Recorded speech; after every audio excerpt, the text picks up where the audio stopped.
За үнэхээр. За та яагаад замын өдгөний дүрм зөвчтэй вэ? Юу?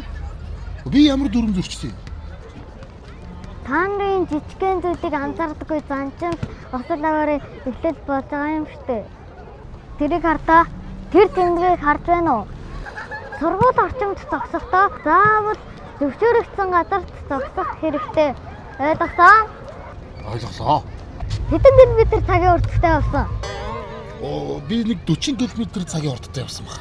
Тэр хардаа сургуулийн орчимд тээврийн хэрэгсэл 20 км цагаас хэтрэхгүй байх ёстой. Ойлгосон? Янда та нарыг ямгууны гарттай заавал зогсож хүүхдийг төрүүлж гаргах ёстой. Ойлгосон? Ойлголоо.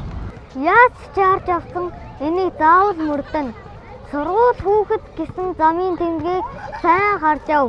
Хүүхэд тэрж яваа автобус сургууль орчны замын хөдөлгөөнд битгий саад болжээ. Окей? Ойлголоо цагдааха. Цагдааха гэнэ. Ойлголоо. Сайн ойлголоо. Томчууд та нар өөрсдөө дүрм журмыг маргадаг хэрнээ яагаад тэр хууль дүрмээ биелүүлдэггүй юм бэ? Яанда та нарыг